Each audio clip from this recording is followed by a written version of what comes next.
Hello friends, welcome to this channel stock market info. तो चलिए friends, video को start करेंगे एक डीमर्जर की न्यूज़ के साथ।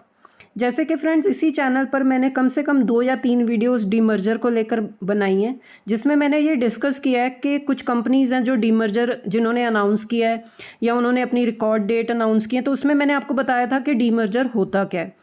तो चलिए फ्रेंड्स, इस वीडियो में भी मतलब बेसिक कंपनी को डिस्कस करने से पहले मैं थोड़ा सा ब्रीफ में आपको बता देती हूँ डीमर्जर क्या होता है। फ्रेंड्स, एक बड़ी कंपनी अगर होती है तो उसमें बहुत सारी ना सब्सिडरीज होती हैं। तो अगर कंपनी चाहे तो कभी भी किसी भी एक सब्सिडरी को दोबारा से जो है अलग कर सकती है अपनी कंपनी से, और मतलब एक लिस्ट करवा सकती है स्टॉक मार्केट में। तो इसको बोलते हैं सिंपल लैंग्वेज में डीमर्जर, किसी भी एक कंपनी को अपने से अलग करके लिस्ट करवा देना। तो इससे क्या होता है फ्रेंड्स, वैल्यू अनलॉकिंग होती है। वैल्यू अनलॉकिंग मीन्स कि जब वो सब्सिडरी अलग होकर लिस्ट हो जाएगी तो उसको क्या मिलेगा, एक बेनिफिट मिलता है कि वो अलग से फोकस कर सकती है अपने पर्टिकुलर बिजनेस में। इन्वेस्टर्स चाहें तो उस पर्टिकुलर बिजनेस में इन्वेस्ट कर सकते हैं। तो ये सारी चीज़ें क्या होती है, एक वैल्यूएशन को क्लैरिटी, वैल्यूएशन के बारे में क्लैरिटी मिलती है हमें कि वो कंपनी कैसा काम कर रही है, उसकी एक्चुअल वैल्यूएशन क्या है, उसमें इन्वेस्ट करना चाहिए कि नहीं करना चाहिए। तो इन सारी चीज़ों का बेस्ट एग्जाम्पल पता क्या है, वेदांता। वेदांता जैसे कि हमें पता है बहुत बड़ी कंपनी है, इनके अंडर बहुत सारी सब्सिडरीज हैं।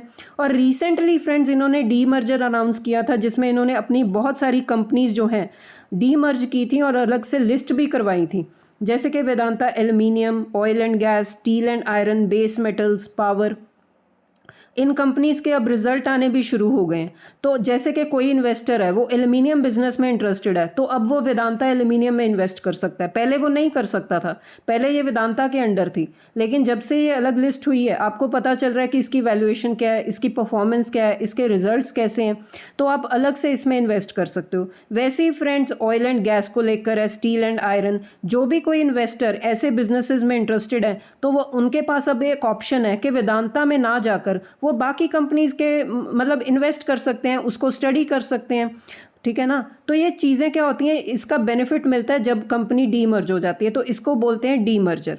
अब इस एग्जांपल को मैंने फ्रेंड्स क्यों डिस्कस किया है, क्योंकि फ्रेंड्स वेदांता अगेन अपनी ही एक सब्सिडरी का डीमर्जर कर रही है। अगेन वो डीमर्जर कर रहे हैं। अभी रिसेंटली उन्होंने डीमर्ज की थी बहुत सारी कंपनीज जो हमने देखी हैं। इस बार फ्रेंड्स वो अपने रियल एस्टेट वाले बिजनेस का डीमर्जर अनाउंस उन्होंने किया है, अभी तक अनाउंसमेंट हुई है। तो सबसे पहले फ्रेंड्स उस डिटेल्स को डिस्कस कर लेते हैं। जैसे कि वेदांता ने अनाउंस किया फ्रेंड्स कि वो रियल एस्टेट बिजनेस को डीमर्ज करेंगे और लिस्ट भी करवाएंगे, जैसे उन्होंने बाकी कंपनीज को करवाया।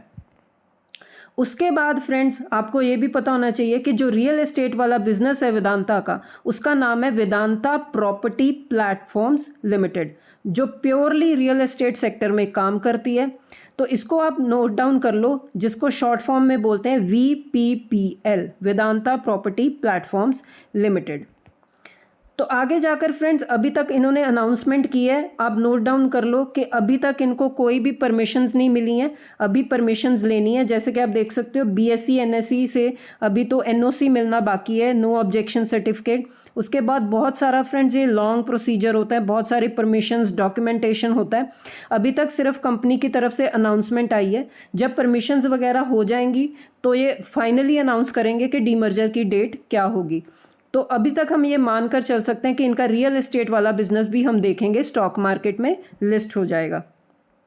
उसके बाद फ्रेंड्स, अब शेयर होल्डर्स को क्या मिलेगा, तो शेयर होल्डर्स को कुछ ना कुछ मिलता ही है। जैसे कि वेदांता ने पहले जो अपनी कंपनीज डीमर्ज की थी उसमें भी शेयर होल्डर्स को मिला था एक के बदले एक शेयर। तो इस बार भी फ्रेंड्स शेयर होल्डर्स के लिए कोटा रखा गया है। जैसे कि आप देख सकते हो कि अगर आपके पास वेदांता के 20 शेयर्स हैं, नोट डाउन कर लो फ्रेंड्स, अगर आपके पास वेदांता के 20 शेयर्स हैं तो आपको वेदांता के रियल एस्टेट वाले बिजनेस का एक शेयर मिलेगा। मतलब 20:1 की रेशो रखी गई है कि अगर आपके पास 20 शेयर हैं तो आपको एक शेयर प्रॉपर्टी वाले बिजनेस का मिलेगा। तो इस चीज़ को आप नोट डाउन कर सकते हो।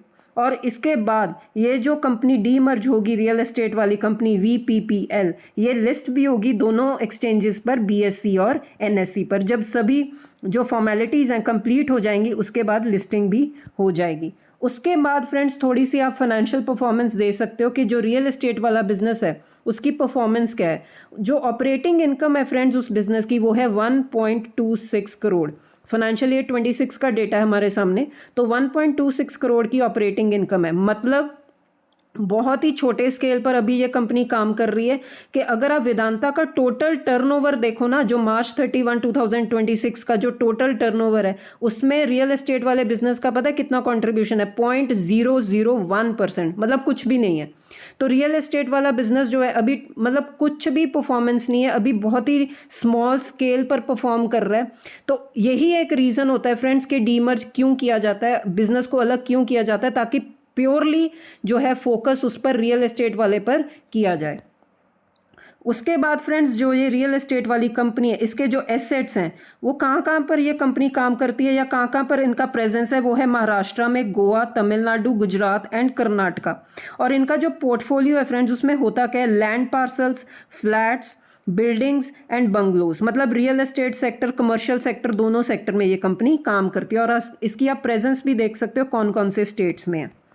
उसके बाद फ्रेंड्स जो कंपनी है, जिन वेदांता ने अनाउंस किया है कि जो रियल एस्टेट वाला जो पोर्टफोलियो है इनका, जो कंपनी अभी तक इनके साथ अटैच हुई पड़ी है, अभी तक तो ये चल रहा है कि बहुत ही ज़्यादा लिमिटेड फोकस है, प्रॉपर कैपेसिटी यूटिलाइजेशन नहीं चल रही, बहुत ही लोअर विजिबिलिटी है इनकी, प्रेजेंस जो है जो स्टेट्स में है उसमें भी बहुत कम काम हो रहा है। मतलब मैंने आपको जैसे कि रीज़न बताया ना कि जब भी कंपनी डीमर्ज होती है उसके बाद उस पर फोकस बढ़ जाता है, लेकिन जब कंपनी डीमर्ज नहीं होती, साथ में ही अटैच होती है, तो उस पर इतना ज़्यादा फोकस नहीं होता। इसीलिए हम देख सकते हैं कि कैपेसिटी यूटिलाइजेशन बहुत ही ज़्यादा कम स्केल पर हो रही है। इसीलिए हम जो आपने इसकी फाइनेंशियल परफॉर्मेंस भी देखी है, बहुत ही ज़्यादा कम है। तो वेदांता इतनी बड़ी कंपनी है लेकिन उनका रियल एस्टेट वाला सेक्टर जो है प्रॉपर फोकस मांगता है। इसीलिए हम देख सकते हैं कि वेदांता ने जो डिसाइड किया कि रियल एस्टेट वाले बिजनेस को भी ये अलग करेंगे।